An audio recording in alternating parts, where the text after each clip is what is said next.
Hello friend, good morning. Chapter Structures of Atom. Most important topic de Broglie equation. इसमें दो आता है, एक है क्वांटम मॉडल्स ऑफ एटम, दो टाइप होता है. फर्स्ट है डुअल बिहेवियर ऑफ मैटर और सेकंड है Heisenberg uncertainty principle. Most important topic दोनों हैं. कौन सा? डुअल बिहेवियर ऑफ मैटर और हाइजेनबर्ग अनसर्टेनिटी प्रिंसिपल. ये हम अलग अलग एक्सप्लेन करेंगे और इस पे इम्पोर्टेंट क्वेश्चन भी बताएंगे आपको, जो कि आपके एग्ज़ाम में आता है. और जो प्रीवियस ईयर क्वेश्चन पेपर है, कई एग्ज़ामों में पूछा गया है, वो भी हम आपके सामने लेके आएंगे. आप लोग हमारे वीडियो को लाइक करिएगा, शेयर करिएगा और सब्सक्राइब करना ना भूलें. तो आइए अब हम लोग देखते हैं क्या डी ब्रॉगली इक्वेशन में क्या देखेंगे. Dual behaviour of matter. तो यहाँ पे हम लोग हेडिंग डालेंगे क्या? डुअल दिख रहा है, dual behaviour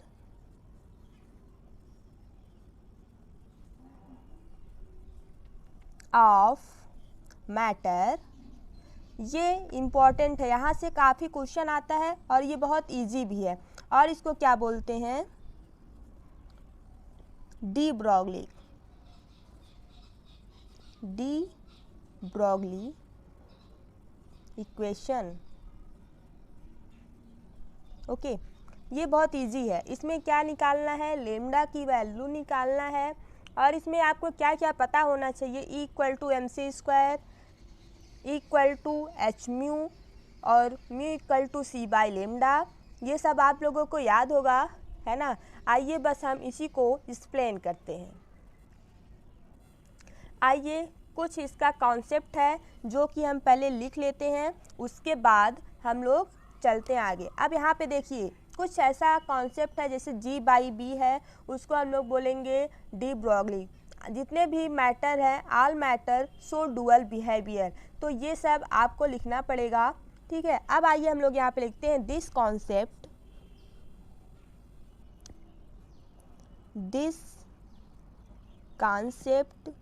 is G by B. इसको हम लोग बोलेंगे क्या? De Broglie. क्लियर? कहीं पर कोई गलती होगा तो आप लोग बता दीजिएगा. अब यहाँ पे लिखेंगे according to him proton all material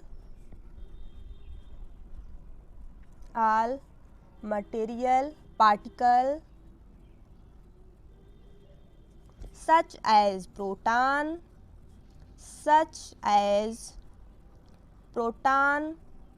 neutron. Proton पे कौन सा चार्ज आता है? Positive. Neutron neutral. Electron atom. Electron पे negative charge. Molecule. Stone ball.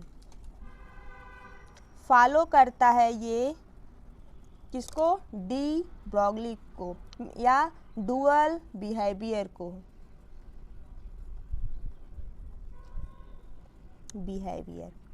Clear हुआ?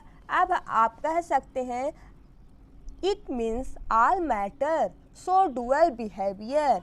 अब आप यहाँ पे लिखेंगे ऑल मैटर या आप लिखेंगे it means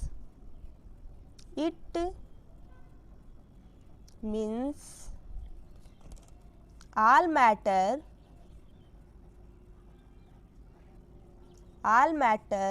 so dual behavior.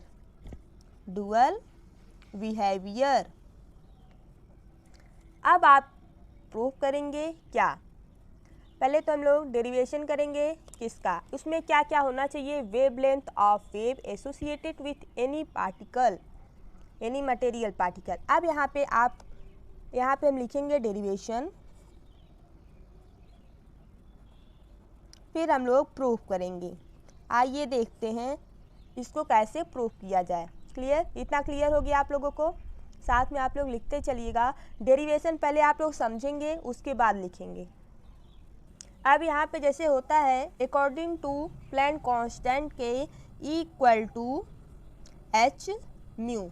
अब यहाँ पे आप कह सकते हैं mu equal to C by lambda.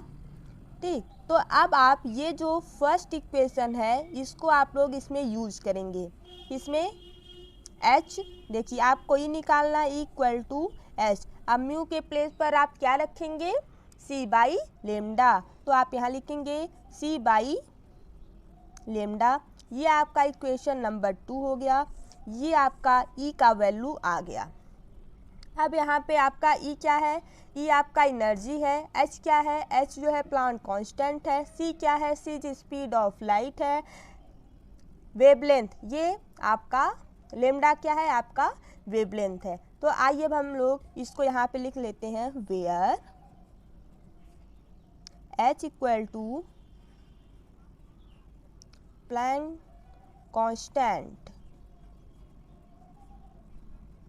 Constant c is a speed of light. Speed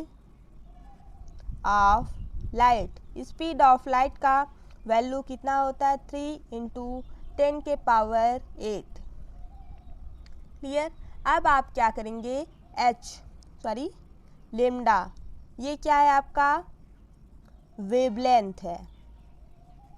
अब बचा क्या, ई इज एनर्जी। अब यहाँ पे हम लोग क्या निकाले थे, equal to H C by lambda, जो कि आपका इक्वेशन नंबर 2 था। अब आप अकॉर्डिंग टू आइंस्टीन के अकॉर्डिंग क्या निकला था, energy of proton from mass energy relationship में निकला था इक्वल टू, आप यहाँ पे लिख लेंगे अकॉर्डिंग टू आइंस्टीन क्या निकला था, इक्वल टू mc²। ये फार्मूला होता है जो कि आपका इक्वेशन नंबर 3 हो गया। अब आप इक्वेशन 2 को एंड इक्वेशन 3 को सॉल्व करेंगे, मीन्स इक्वल करेंगे। अब यहाँ पे देखिए एनर्जी इक्वल टू mc² आया था आइंस्टीन के अकॉर्डिंग, और यहाँ पर प्लैंक कांस्टेंट के अकॉर्डिंग क्या आया था, equal to H C by lambda. तो अब हम लोग एनर्जी कैंसिल हो जाएगा, H C by lambda equal to mc²। अब यहाँ से सी कैंसिल हो जाएगा, बचा क्या, H by lambda equal to mc। यहाँ पे m क्या है, मास ऑफ पार्टिकल है।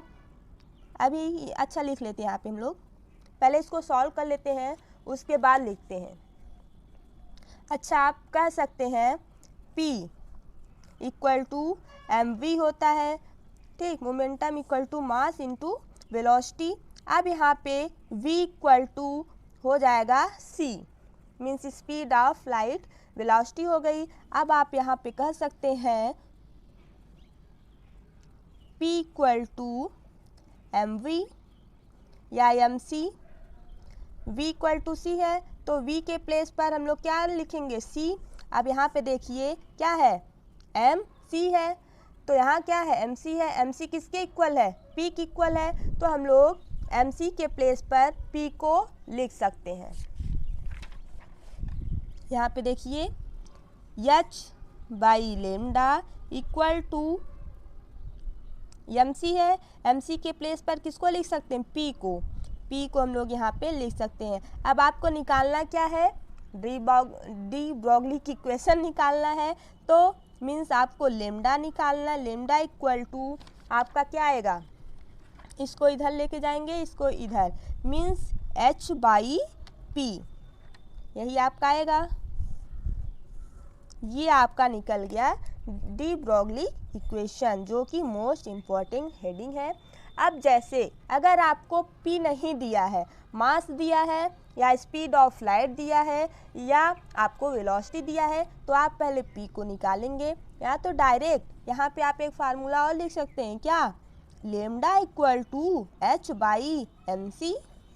ये भी तो हो गया। कैसे क्यों, क्योंकि p इक्वल टू mc। तो आप यहाँ पे लिख सकते हैं, जब p इक्वल टू mc होगा तो आप यहाँ पे p के प्लेस पर m और c को लिख सकते हैं कि नहीं। लिख सकते हैं। ये भी आपका फार्मूला तैयार हो गया। और हाँ, एक तो और बन सकता है क्या, lambda equal to H by M V. V क्या है, वेलोसिटी है। सी के प्लेस पर हम लोग वी को भी लिख सकते हैं। कहीं कहीं आपको वैल्यू दिया रहेगा, जहाँ सी का वैल्यू रखना होगा वहाँ सी की वैल्यू दी रहेगी। क्लियर। अब यहाँ से कई फार्मूला और आपका निकल सकता है। आइए एक बार हम यहाँ से फिर से जितना फार्मूला निकला है सब लिखते हैं। देखिए, lambda equal to H by P आया, फिर क्या आया, एच बाई एम वी आया, फिर क्या आया, एच बाई एम सी आया। आप यहाँ से कुछ चीज़ें देख सकते हैं। क्या, यहाँ पे क्या इन्वर्सली प्रोपोर्शनल हो रहा है, लेमडा की वैल्यू अगर बढ़ेगी तो पी आपका घटेगा। ये आपको ध्यान देना पड़ेगा। कभी कभी रिलेशन एक नंबर में पूछ लेता है, अगर वेवलेंथ बढ़ेगा तो पी, अगर लेमडा की वैल्यू बढ़ी तो पी की वैल्यू घटेगी। अगर लेमडा की वैल्यू बढ़ी तो मास और वेलोसिटी घटेगा। क्यों, किस में घटेगा, डुअल बिहेवियर में घटेगा। क्यों, क्योंकि ये इन्वर्सली प्रोपोर्शनल है। अगर डायरेक्टली होता तो इंक्रीज करता, बट ये इन्वर्सली है इसलिए डिक्रीज करेगा। क्लियर। आइए 2-3 फार्मूला और हम देखते हैं जो कि मोस्ट इम्पॉर्टेंट है, उसके बाद हम लोग क्वेश्चन सॉल्व करेंगे। ठीक है। यहाँ पे देखिए, जैसे काइनेटिक एनर्जी अगर मूविंग पार्टिकल्स में है तो आप क्या फार्मूले से उसको निकाल सकते हैं। कौन सा फार्मूला आप यूज़ करेंगे, वो जो मूव कर रहा है पार्टिकल्स, काइनेटिक एनर्जी उसकी कैसे निकालेंगे, तो आप जो है पीज मोमेंटम से आप निकाल सकते हैं। तो आइए अब हम यहाँ पे देखते हैं क्या, kinetic energy of moving particle means V. अब यहाँ पे देखिए कैसे आप प्रूफ करेंगे। यहाँ पे आप एक फार्मूला जानते होंगे क्या, kinetic energy equal to 1/2 mv²। Clear. अब यहाँ पे आप क्या करेंगे, इस 2 को इधर ले जाके मल्टीप्लाई करेंगे, means 2 kinetic energy equal to mv²। अब यहाँ पे आप यम से ऊपर मल्टीप्लाई करेंगे और यम से नीचे मल्टीप्लाई करेंगे। ठीक है, या तो इधर भी मल्टीप्लाई हम यम से करेंगे और इधर भी मल्टीप्लाई हम यम से करेंगे, तभी दोनों इक्वल होगा। तो ठीक है, यही करते हैं। 2 kinetic energy into M equal to mv² into M, mass से मल्टीप्लाई किए। अब यहाँ पे क्या आया, 2 kinetic energy into mass equal m² v²। Clear. अब यहाँ से आपके दिमाग में आ जाना चाहिए क्या, क्योंकि मोमेंटम इक्वल टू mv होता है तो मोमेंटम का स्क्वायर करेंगे क्या, m का स्क्वायर इंटू v का स्क्वायर नहीं होगा। क्यों नहीं होगा, होगा।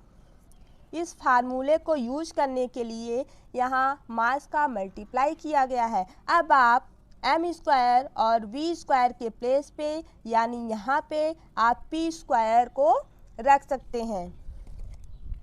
अब आप यहाँ क्या करेंगे, 2 kinetic energy into mass equal to p²। अब आपका p² आया, आपको निकालना क्या है, p निकालना है।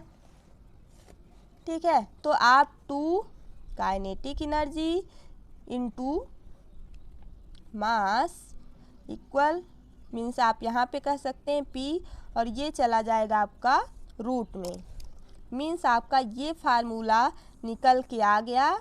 जब पार्टिकल मूव कर रहा हो तब ये फार्मूला आप यूज करेंगे। अब यही फार्मूला अगर यहाँ पे रख दिया जाए तब तो यहाँ से एक फार्मूला और निकल सकता है कि h/p है तो h के प्लेस पर तो h ही रहने देंगे, p के प्लेस पर हम ये वाली वैल्यू जो आई है उसको रख सकते हैं, बिल्कुल रख सकते हैं। क्यों, क्योंकि p इक्वल है किसके, रूट में 2 काइनेटिक एनर्जी इंटू मास।